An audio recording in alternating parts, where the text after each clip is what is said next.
Hey, good morning, Eastern Oregon. We're glad that you're here with us on this June the 29th, Tuesday, this AM show on Eastern Oregon Alive, your connection to Eastern Oregon. How are you, man? June's gone. The 29th. It's gone. Yeah, well, by the next show, it'll be July. Yeah. It's gone. I know. It didn't even seem like it was here. I know. You know, it's funny because I think this is like a sign of being old. When you talk about how the days roll by and the weather, those are the things you talk about. It's like, oh, the weather's awful. Yeah. Maybe I need to surround myself with some younger people like me. Like you? Yeah. Hey, BC, you want to know why I want to be cremated when I die? No, tell me. Because it's my last chance at a smoking hot body.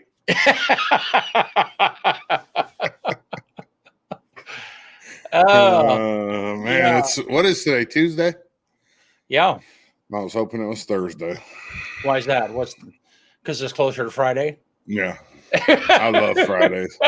I don't know why. I could have to work Saturday and Sunday too, and I still love Fridays. I know. And you hate Mondays. Yeah, Mondays aren't horrible. At least we don't have to be here at the butt crack of dawn like we do on Tuesdays. I know, but still, it takes you half a day to get out of being crabby. It's like, it's Monday. Wow. Man, Mondays aren't horrible. They're just not great. And record Fridays, heat. Oh, I know. Heat going on right now. I know. Let's look at this. It's beautiful out there, but oh my goodness. Yeah. So this is Gabe for today. 85. It's going to get up to 107, which would be hotter than yesterday, which would be another record. Yeah. I know the west side of the state is just shattering records. So are we. What's a hot lunch like? Do you show up at the cafeteria at noon or what? A hot lunch? Yeah. Yeah. Where's it at? What time? What hot lunch? What are we talking? Gabe's giving us a hot lunch at noon. Oh, I get it. I get it. Yeah. Do you want me to spoon feed it to you, BC, or what? Well, I was not. Yeah, I guess so. It's like, yeah, you are old. That is a corny joke, dude. I'm telling you. It caught you off guard? No, it's just corny. Got you all flustered? Yeah. Okay. Well, the hot lunch. It's going to be hot. I mean, and then tomorrow. Yeah. It's going to be hot again. The lunch is hotter. Yeah. So yesterday or today would be a not so hot lunch, and tomorrow will be a real hot lunch. Yeah. Dang. I tell you, it was, you have an air conditioner at your place, right? Oh yeah. Yeah. I mean, it was brutal last night. I mean, we have an air conditioner, but still it was, we sat outside. Hey, Todd, good morning. Morning, Todd. We sat outside until dusk, but still, I mean, it was when we finally came in, I was just sweaty. All of my clothes were soaked, and because it was still 85 degrees at 9 o'clock at night or whatever it was. I read a thing yesterday. If nobody knows this, here's your pro tip of the day. On really hot days, go out with your hose and soak down the back of your air conditioner. It cools down everything. It cools the coil, and for the next like half an hour, 45 minutes, your air conditioner won't have to work as hard, and it'll pump out colder air. You ever heard that? I'm skeptical. Yeah, well, I know some people that did it and it worked. So and I trust them. So I got a dude, BC. I got a dude that does it. Yeah. Well, most air conditioners are not really made for moisture to be inside of them. Well, they sit outside. Yeah, they do. But if you look at them, there's no opening at the top, and all of the louvers on the side are down facing normally. So yeah. Yeah, but you got to understand they're emitting moisture the entire time. That's why they're outside. The coil, the condensator is emitting moisture onto right. It is, but the mechanical side of that is it emits moisture into a track that takes the moisture away from the inside of the compressor and all that. Well, if you got a cheap one, try it out and let me know how it goes. Well, air conditioners are like gold right now, though, so maybe don't try it out. Yeah, probably sell that thing on for a couple grand right now. They are. You know, we need a fan, and man, I went to find a fan yesterday, and anyhow, because our old box fan is just because we have one air conditioner in the wall, and then we push it around the house, and so push the cold air around the house, and so. Oh, I got 3 of them in my house, one in each bedroom and one in the living room. And are they all in window air conditioners? Yeah, but I only run the one in my room, unless I know somebody's coming over or if the kids are here. But other than that, I just run the one in my room. There ain't no point in cooling the whole house. Yeah. I love the summertime. I'm kind of worried though, like from what it was saying yesterday, we're gonna get some light, some storms, and things are dry. Yeah, really dry. Well, and that's what comes out of this is then when it gets cool or a cold front comes in, you got this collision, and you have these wonderful storms, but not good for farmers, not good for fires. Yeah. So before we get to our guests, let me give you a couple really cool tidbits about Oregon. Okay. There's 3 really cool things about Oregon. We have the deepest lake, the shortest river, and the largest living organism in the world. Deepest lake, Crater Lake. Shortest river, D River. You ever heard of D River? It's 126 feet long. It's on the coast. And then the largest living organism is a honey mushroom in Malheur County, and it's like the size of like 1,300 soccer fields. It's underground. It's a what? It's a honey mushroom. The largest living organism on the planet is a honey mushroom, and it's the size of about 1,300 soccer fields or 935 hectares. That's a big mushroom, dude. I know, but I can't even, again, I'm skeptical. It's like, really? I wouldn't lie to you about that. I mean, no, I don't. What does that look like? What happens? I mean, it's underground. I've never seen it. I know. What happens if it dies? Does everything cave in? I mean, those are the questions that kind of roll through my head. I don't know. Yeah. That's awfully big, though. 1,300 soccer fields. That's real big. I know. Yeah. And then the shortest river. 126 feet. It's in Lincoln City. It's called D, like the letter D River. Yeah. And then the deepest lake, I mean, Crater Lake's pretty deep. How deep is Crater Lake? That didn't come up. Okay. No, the only information I had was the feet of the river and the size of the mushroom. All right. Well, hey, let's bring Dan in and get the conversation going. How you doing, Dan? Good. How are you guys this morning? I'm doing great. We're doing really good. So, Dan is a part of some local veteran organizations, and I think you're kind of based here, but you're regional also. I don't know. I'll let you kind of tell us about this. You shared at a Rotary a week ago, and I enjoyed what you had to share. And we've been wanting to have somebody talk about veterans and the services that are going on here locally, and so thanks for jumping in with us this morning. And again, if you're watching and you have questions for Dan, then please put those in the comments and we'll pass those on. So how are you doing this morning?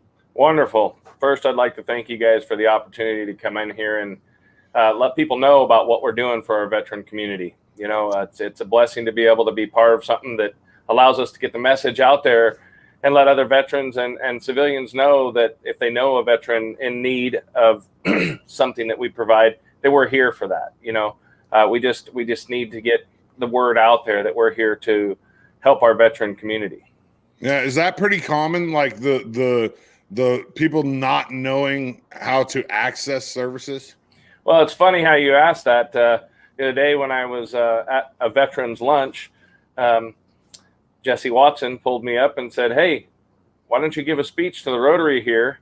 And not one single person had ever heard about our organization here. So yeah, it's very common that people don't know that there's there's things out there for them that aren't necessarily the VA or a structured type deal like that. There's organizations out there that just want to get our veterans out there and get them engaged with one another and in some type of outdoor activity.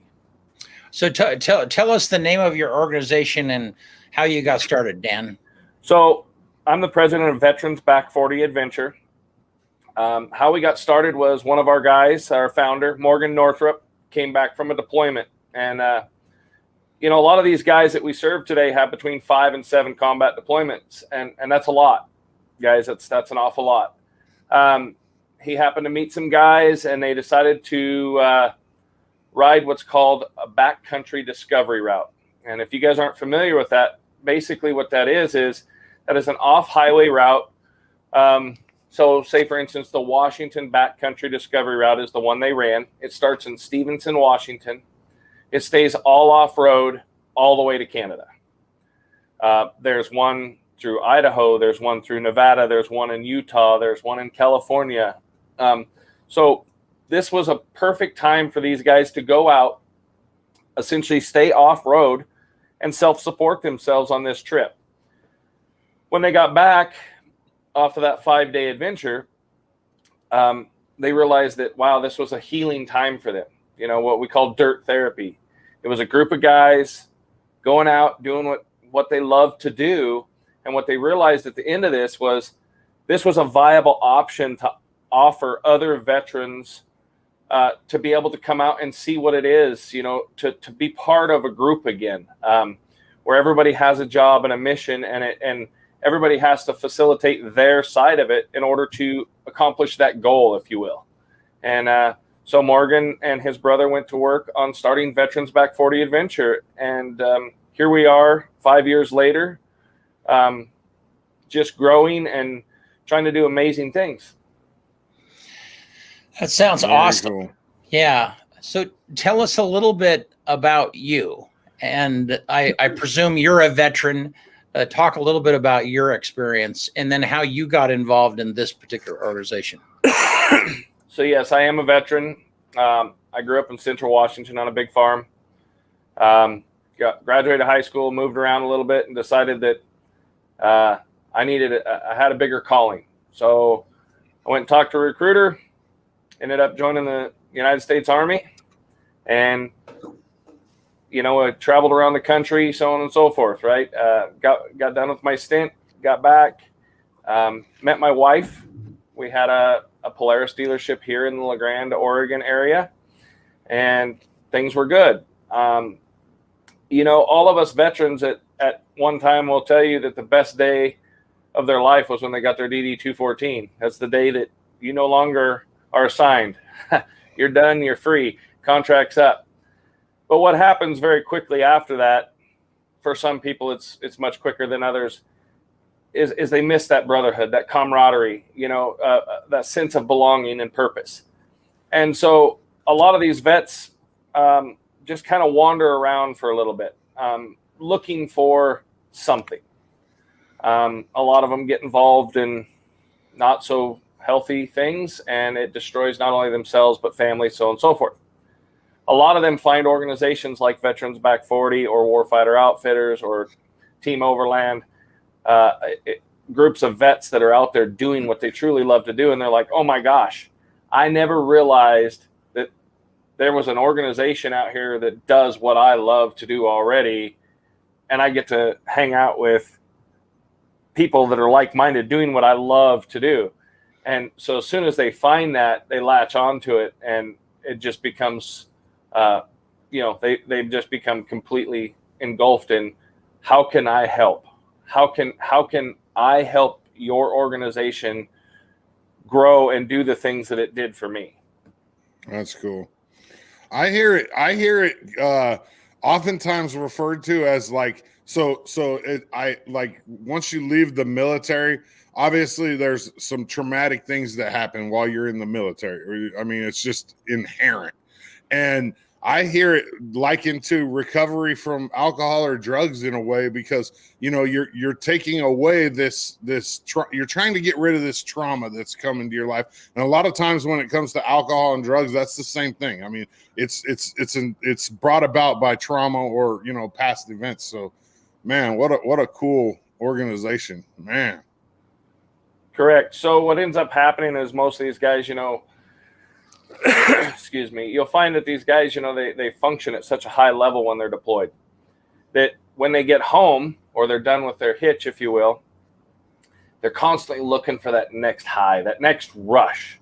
I had a veteran reach out to me last year at one of our events who essentially got done and decided that, man, I'm really looking for that next rush, and decided to hitchhike across Chad, the country of Chad.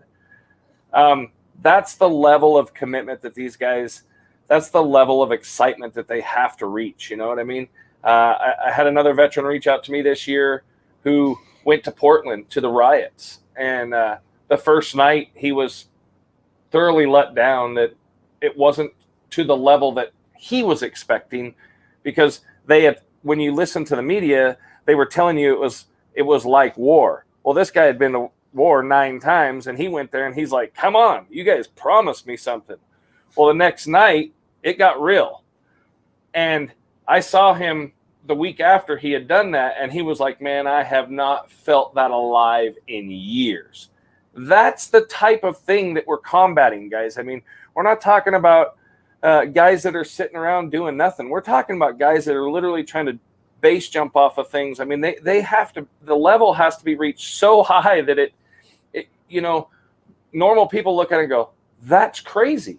But when you function in that high of an atmosphere for so long, the bar just continues to raise. And we see that with our paramedics and our LEOs as well, our law enforcement officers. I mean, these guys function on a level that it's insane, the amount of stress and stuff that they go under. And they just want to be cut loose every once in a while. And, it's almost like they're not allowed. So we try to provide that atmosphere for them to come out and be able to essentially reach that level of expectation in a safe manner that's with a bunch of other guys that have been there, done that as well.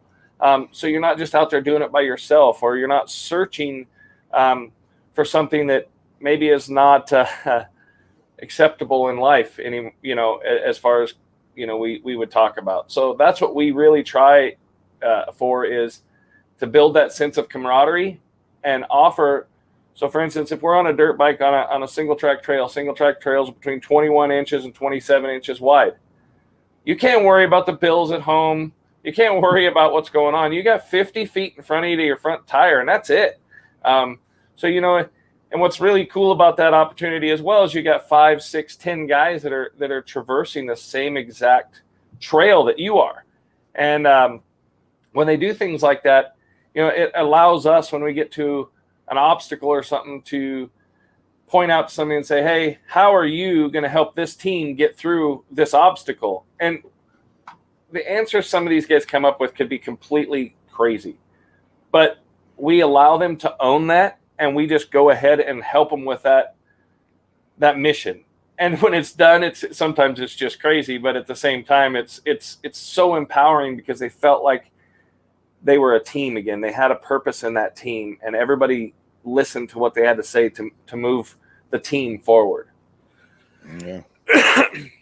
Yeah. So do you talk to us about maybe some personal stories, even if you can't mention their names, but some stories of guys that have really found some connection because of your program? So what you're going to find is the overlying issue is, we're all looking for something, right, when we get out.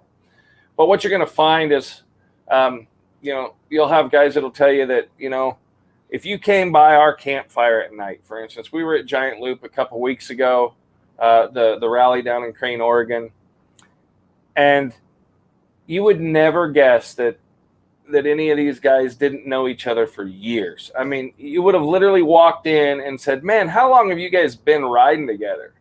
I mean, you guys had you talk about everything from religion to deployments to family life to motorcycles. It's just, and most of these guys tell you, well, we've known each other for like 2 hours. So organically, it just grows very quickly because the ice is broken, right? We've been out riding motorcycles and whatnot. There's no awkward moment when these guys are sitting around a campfire where they don't feel like they can actually share a story. And it's kind of funny because I attain it to, it's like kids playing in a sandbox that don't know anybody's watching. And they're just so intricate and talking about, their experiences and what they've done. And it's just crazy. If you closed your eyes and listened, you would never be able to decide if one guy's 25 and a guy's 60. You would have no clue. Well, and that is kind of unique because normally veterans like that, they don't have, unless they go to VFW or something like that, they don't really have an opportunity to mix, especially around a campfire, a casual setting. So that would be very cool. I mean, I can imagine how unique that would be. Yeah, for sure. I watch a lot of podcasts and listen to a lot of podcasts, and Tim Kennedy and Jocko Willink, they talk about that dopamine release and about how they need to find the alternative for what they were doing. Jocko's a huge proponent of what you're talking about, getting vets together and doing similar things that let you get that dopamine release. Correct. And so essentially what we, our core mission is veterans helping veterans. That's what it's about.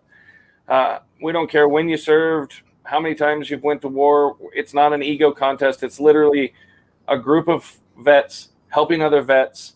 We ride motorcycles because it's what we love to do.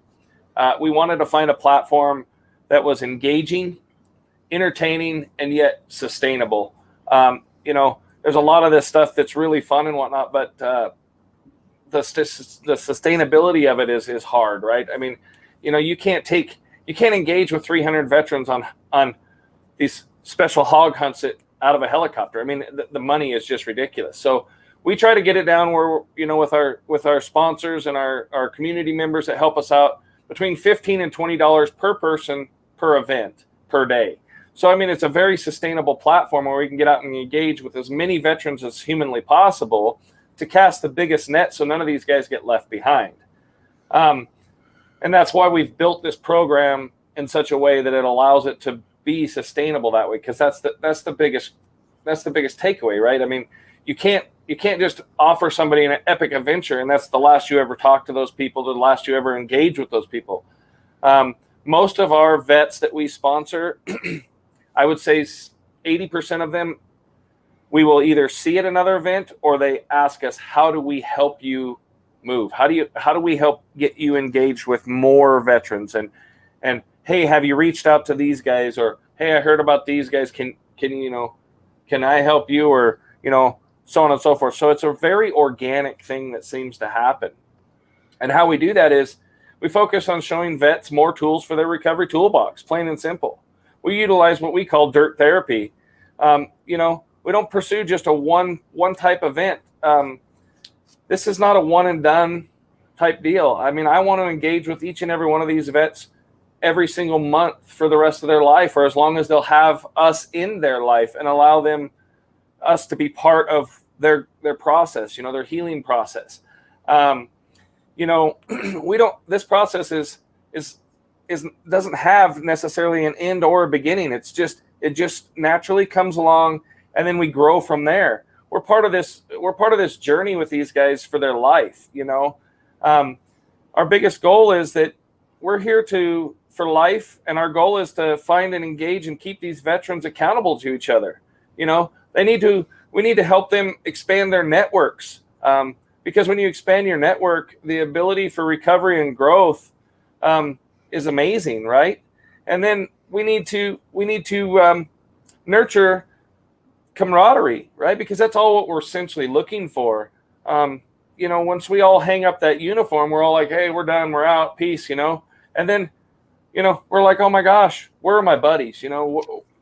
Right. I don't have that sense of belonging anymore. And so we're trying to reach these vets and say, hey, Let's get out here. Let's do these things. Let's re-engage with each other. Let's build something bigger, not only for ourselves, but for other veterans that need this. And, once you get a big enough network, it kind of works itself together, and it just starts to heal itself. And people find that camaraderie that is so easy to find once you've done an event, sat around a campfire, whatnot.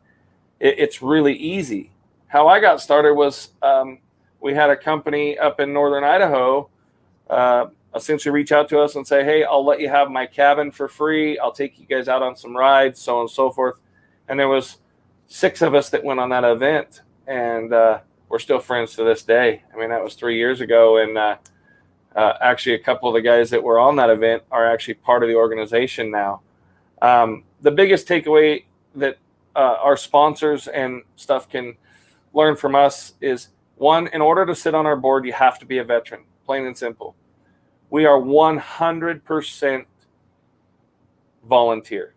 Each and every one of us doesn't take a dime from this organization whatsoever. So every dollar you donate goes directly to the program. There's no overhead fees, so on and so forth. It's all to the program. No better time than now than to pop your website up there. And the website address is vb40adv.org. And let's just take a look at it, man. Here we go. It's basically the layout is where you can sign up. You can go to the donate tab, and there's a few different ways you can donate on the website.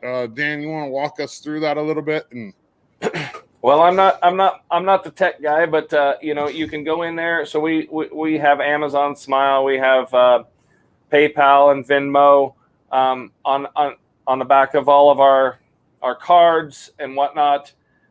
We have those QR codes like on all our trailers, our pickups, all the stuff that's wrapped. We have them sitting out so people can take a look at what we do, how we go about things, and if they feel moved or the compassion to be moved at what we're doing, then it's very easy. We want to make the donation platform as simple as possible because we hate to lead off with, hey, we need money, but at the same time you can't make a difference if you don't have money to achieve these goals. But we try to keep it in such a way that it's fiscally very responsible. As a nonprofit, it's our job to be as fiscally responsible with the donor dollar as possible and make it go as far as possible. We organically want to reach out to other companies and other sponsors and say, how can we, with our platform and what we're doing, help you achieve the growth and the goals that you're looking for? And in turn, you can let people that you encounter know about our program, right? Because no veteran left behind is the biggest thing, right? So just by being able to meet with the Rotary last week, was an amazing opportunity to tell 12 people that this is what we do, this is who we are. Well, if those 12 people know 12 people who know 12 people, it organically starts to get very big. And in the end, what ends up happening is when somebody hears about a veteran, say Brett hears about a veteran, hey, have you heard about these guys? Right. Why don't you go check them out? And then when they check them out, they're like, wow, these guys offer fishing and hunting and overlanding trips and motorcycle trips and just general camaraderie of getting vets back together. I mean, that's essentially what we're after. It's just getting these guys to know that there's programs out there that don't have to do with medicine or the VA or anything. They just have to do with other veterans out doing the things that we love to do. Which is absolutely awesome, because one of the main complaints that I hear from veterans, my friends that are veterans, is they don't want to deal with the government. So having an outside organization like this that where nobody's making a buck off of nothing is perfect, because then it just gives you that avenue where there's no expectation and you can just go and be you and do what needs to happen in order to heal. Correct. Yep. And, so for instance, in COVID, there was a lot of companies that were going broke, not engaging with people, scared, whatever you have to say it. Well, I'm telling you, there isn't a veteran on this earth that is literally going to give up their freedom. If you want it, you're going to have to come take it. So last year we sponsored more veterans than we had in 5 years. Just because we offered them an opportunity and we said, hey, it's not that we're not taking COVID serious. It's that we understand that mental health is very, very valuable. We understand that the sense of camaraderie is very valuable. We also understand about getting out and getting engaged in something that, rather than sitting on the couch or in front of the TV or whatever, is also very valuable. So we offered a platform that allowed those people to show up and say, hey, I want to be here. I want to do these things. And then we just took the precautions and did it the way that made everybody feel comfortable to be involved, but yet still be very cognizant of the virus and so on and so forth. So, I mean, it was a great opportunity for us. It's crazy how hand in hand it goes with alcohol and drug recovery.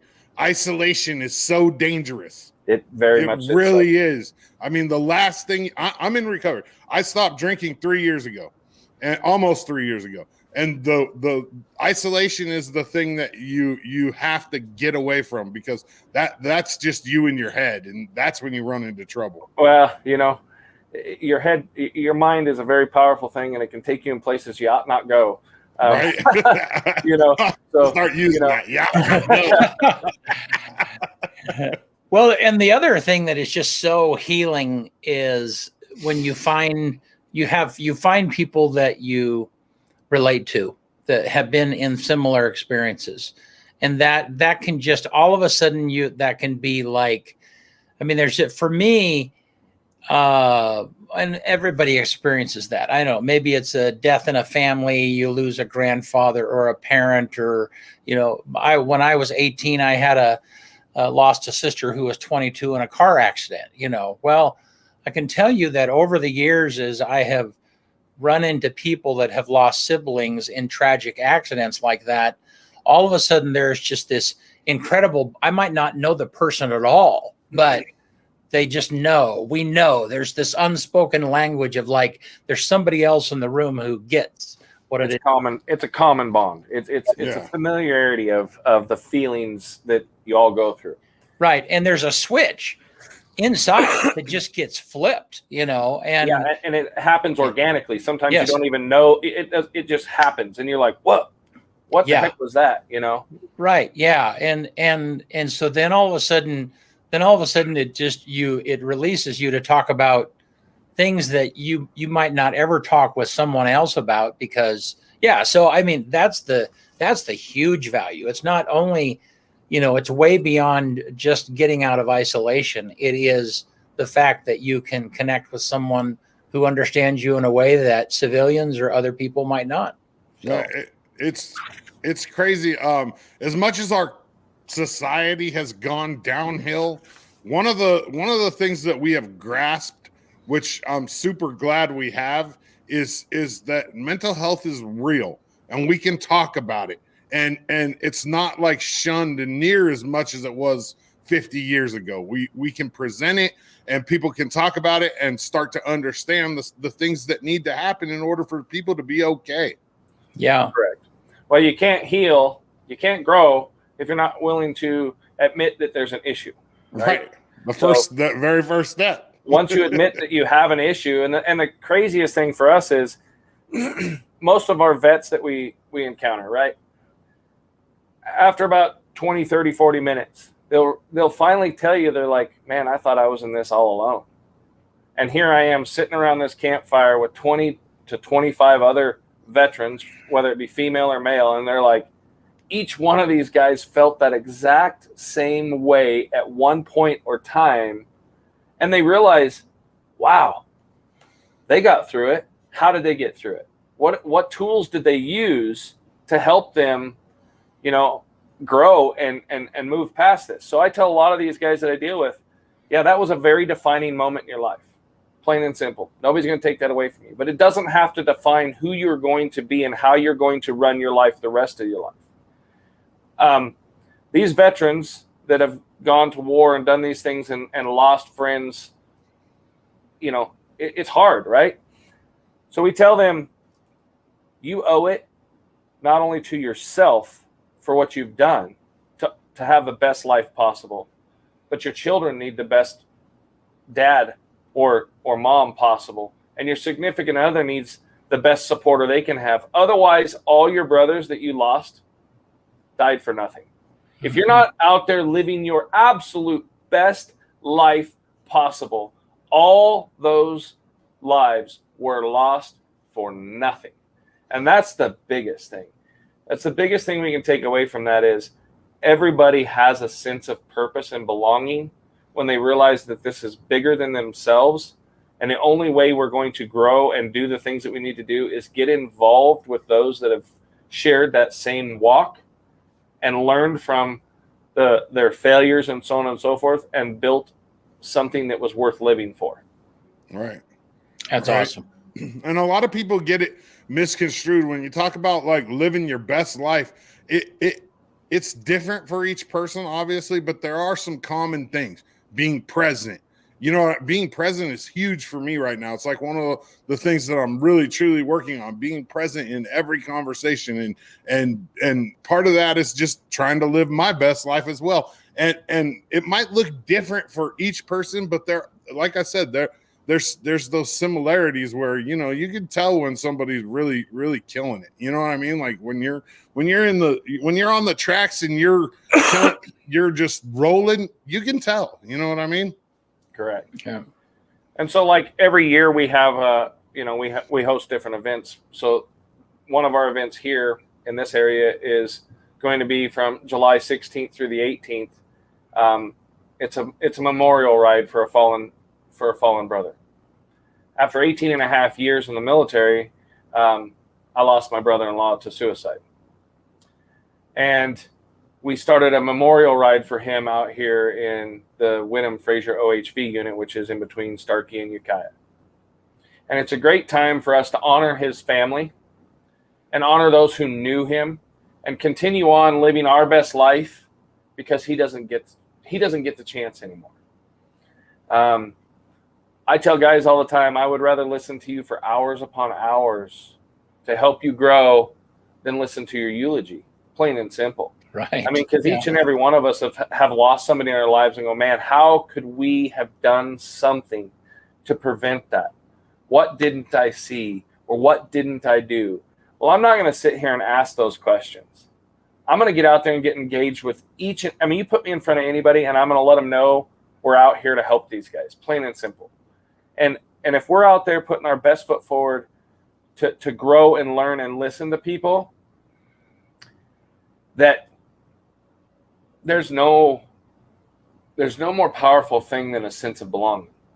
And like my wife said, he loved to ride dirt bikes, plain and simple, you know. And now we're out here living our best life, riding dirt bikes for him and all those that we've lost that don't get those chances anymore. Yeah. Great program. Yeah. I didn't have any idea that we even had this around here. Yeah. Well, Dan, and you know, the passion that you're talking with is the reason why I wanted you to be on today, because it is just so much what we need. It's just a breath of fresh air, especially given just the hellish last year that we've been a part of. You know, to know that you guys have just been pressing on, and you know, and there's, we all have people that we're acquainted with, or we hear about, you know, veteran suicides, and there are times that it just seems hopeless. I mean, there's hopelessness that sets in, especially if you're apart from that, you're not involved. It's just such a tragedy. And so it's just awesome to know that you guys are doing something that brings hope into the situation. It's awesome. Programs like this. Yeah, definitely. Absolutely. And that's all we're trying to do. We're trying to reach out and let everybody know that we're here. You know, we're all here to help you. Some of our guys have been riding for 4 years. Some of our guys have been riding for 40 years. Yeah. We've got guys from, the Oregon City area to, Tennessee, Arizona. We're reaching out with other companies that do these things, that really want to help us. And they say, hey, how do we help you achieve these goals? We're in Arizona. We rent out bikes all winter long. We do guides. Well, we have vets that you know, in the wintertime have nothing to do. So we partner up with these companies and say, hey, let's get a group of guys together and let's send them down and get them engaged in Arizona and let them ride motorcycles, and that sense of camaraderie and belonging again. You know, every year we work with CHD and Anthony Lakes, and we put in as much time and effort as we can to help them achieve their goals at Veterans on the Mountain. That's an amazing opportunity here. I mean, you know, this year was like 84 people that got to ski for free, eat for free, it's this community here. Just so people know that Union County per capita has more veterans than any other county in all of Oregon, period. Wow. That should tell you something right there. So I would say that 65 or 70% of the people that you run into on a daily basis, they're either a veteran or know somebody who's a veteran. That's how many veterans are here in this county. Wow.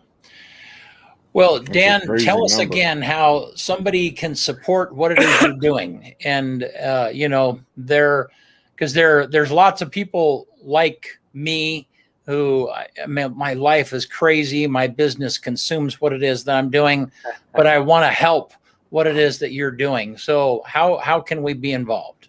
So how we get our sponsors involved is, you know, let us know what we can do for you to help you reach your goals and your passions that you're trying to achieve.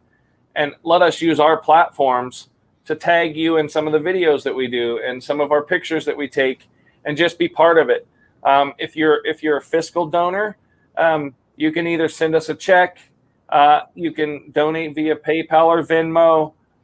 Any one of our guys that you meet at one of our rides, they'll all stop, sit down, and talk to you about what we do. We have our flyers that go out. We work with our community partners to try to keep people involved.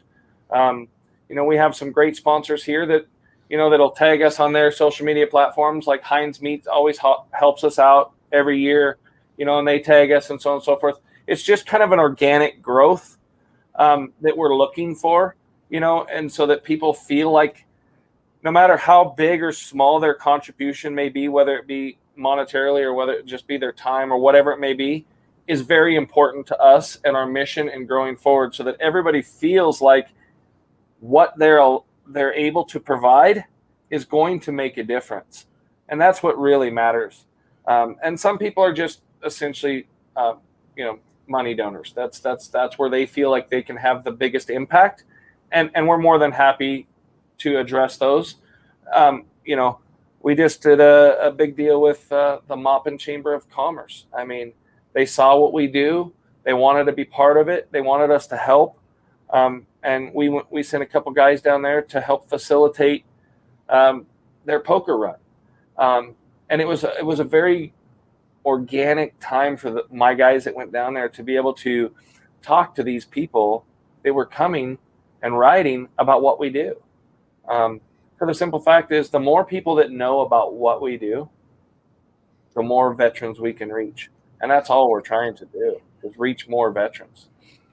So is there a regional area that you're involved in, or kind of what is your area that you guys do? So we partnered up with Warfighter Outfitters a couple years ago, for the simple fact is we're all nonprofits trying to engage with veterans. They do hunting and fishing. We do motorcycles, and Team Overland does overland type of camping events via vehicles. We all teamed up together because inevitably it puts a platform together where we can all sit down in front of people and we can all get a chance to engage. Let's just say out of 100 people, if I'm the only guy there, there's going to be a subsection of those people that don't ride motorcycles. And we have essentially missed out on the opportunity to allow them the opportunity to come out and engage. But maybe those 15 love to fish. Now they realize, wow, this organization has a boat that runs literally almost every weekend. There's an opportunity for me to, all I got to do is get myself to the boat. That's all I got to do. Once I'm there, the food's provided, the beverages are provided, the fishing tackle's provided, everything's provided for our vets. You know, if they want to go on an overland event, you know, so the biggest thing is getting a group together that's trying, the common goal is to serve veterans in our community. And the more of us that we have engaging in that manner, the more opportunities we have to engage with all of our veteran community rather than just the subsection that rides motorcycles or just the subsection that fishes or hunts. And so that's why we joined up with Warfighter Outfitters, is because we felt that we could have a greater impact together than we could trying to compete for the same space, if you will. Yeah. Team up together to work together than compete against each other. Awesome. Very awesome. All righty. Well, hey, before we let you go, is there anything else you want to tell us, Dan? I just appreciate the opportunity to be here, to let people know what we do and how we go about it. I appreciate every one of our sponsors that's been there thick and thin. No matter how small or big you value the donation or the time that you've given us, we appreciate every single opportunity to work with potential donors or sponsors, because you never know when it's going to be that chance to break the ice, to work with another veteran or save another life. And our event here at the Wyndham Fraser is going to be an open event for not only the vet, but their family, local law enforcement, first responders, just so that more people can feel like they also have a sense of belonging, And when we empower those people to have that sense of belonging, it helps grow and helps everybody feel like that there's a sense of purpose to everything that they are allowed or opportunity to do as well. Veterans struggle. I can guarantee you, if they have a significant other struggling, I can guarantee you if they have children. This is just not a singular thing here. This is a linear purpose here. Talk about drug and alcohol. It doesn't just affect one person. No. It affects the entire family. So we love the opportunity to be able to get the spouses together and learn what maybe helped one of the spouses work through an issue, or just get the kids together and the kids can say, yeah, my dad did this, or, and just, it's that sense of purpose and belonging that's familiar to them. Awesome. Good stuff. Well, Dan, thanks so much. And please come back and send us some pictures or video from time to time of what you're doing, and we'll make that a part of our news. We'd love to talk about this. And absolutely. And we'll have you come back and give us a report and let us know how things are going and stuff. Sounds wonderful. Yeah. Thank you, guys. I appreciate it. Yeah. Thanks so much. All right, dude. Good stuff. Good morning, yes. Laura. Good morning, Julia. I didn't get to that earlier. Yeah. Let's get through the list real quick and get these people out of here. On this day in 1927, the first flight from the West Coast to Hawaii took place. On this day in 1956, the U.S. Federal Interstate Highway System Act was signed. This day wasn't a very popular day for some reason, so here's a good one. On this day in 2002, U.S. Vice President Dick Cheney served as acting president for 2.5 hours while President George W. Bush had a colonoscopy. On this day in 2020, last year, 1 year ago, Joseph Angelo, better known as the Golden State Killer, pled guilty to 12 murders and dozens of rapes. But yeah, they finally caught that guy. Let's see here, BC. What do you think the number one song on this day? Let's go back. Is that the guy who isn't that the guy who got caught with the DNA? I think it is. Yeah. I think it is. Yeah. It's like he's a cop.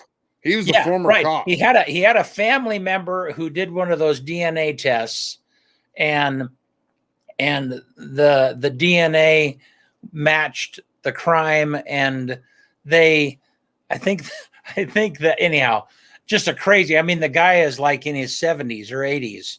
Yeah. And yeah. It was just a thing on the list. There wasn't a lot of things that happened on this day that were real interesting. Weird. Okay. So what do you think the number one song in 1991 was? I have no idea. Paula Abdul, still. Rush. And then my quote for the day comes from Salvador Dali. You know who Salvador Dali is, BC? I do not. He's an artist. You just have to look him up. He's cool. He did a lot of acid, did a lot of really cool art. Have no fear of perfection. You'll never reach it. Salvador Dali. Wow.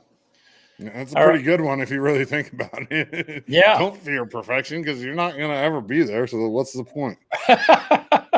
That's right. All righty, man. Well, hey, thanks, Eastern Oregon. See you on Thursday. Yep. Right We here. appreciate you.